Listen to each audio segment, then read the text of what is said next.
Hello guys, আপনারা দেখছেন kids Ahon learn and fun চ্যানেলটি।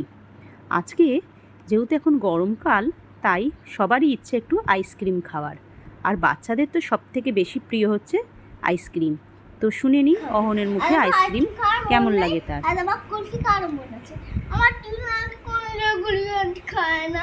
দিদুন তো কুলফি বানাতে পারে না, তাই মাম্মাম বানাবে। আর পাপা কি এনেছে দেখিয়ে দাও, কই দেখি, আমার দিকে ঘুরিয়ে দেখাও।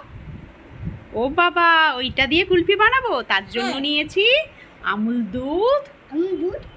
আর দেখি পাউডারটা দেখি, এই ম্যাঙ্গো ফ্লেভার পাউডার।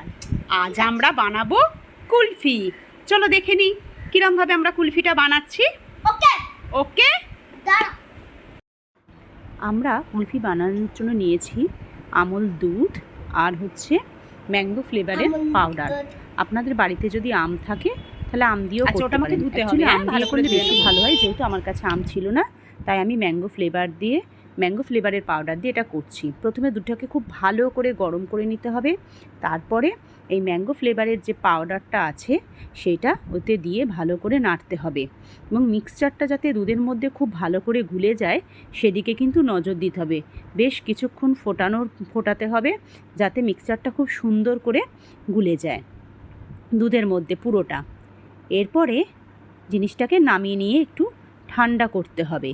ঠান্ডা করার পরে, বেশ কিছুক্ষণ ঠান্ডা করার পরে আমরা যে কন্টেনারে রাখতে চাই সেই কন্টেনারে রাখবো, এবং তার সাথে সাথে বাচ্চাদের যে আইসক্রিম যে কাঠি, যে আইসক্রিম বক্স আমরা অনলাইন থেকে কিনেছি, সেটার মতো এটা আস্তে আস্তে করে ঢেলে রাখতে হবে।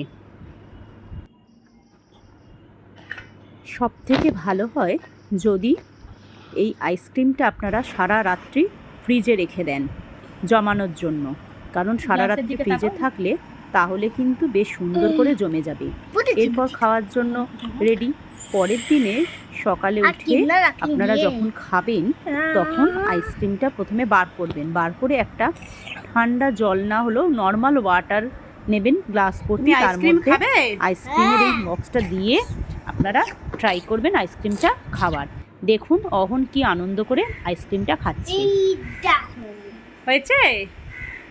খাও, ভালো হয়েছে দেখি। আদিকে তাকাও, হ্যাপি। তাই এইভাবে বাইরে আইসক্রিম না কিনে বাড়িতে আইসক্রিম বানান বাচ্চাদেরকে নিয়ে, এতে বাচ্চারাও খুবই হ্যাপি হয়। চ্যানেলটি ভালো লাগলে লাইক, শেয়ার অ্যান্ড সাবস্ক্রাইব করে দিতে ভুলবেন না যেন। Bye bye.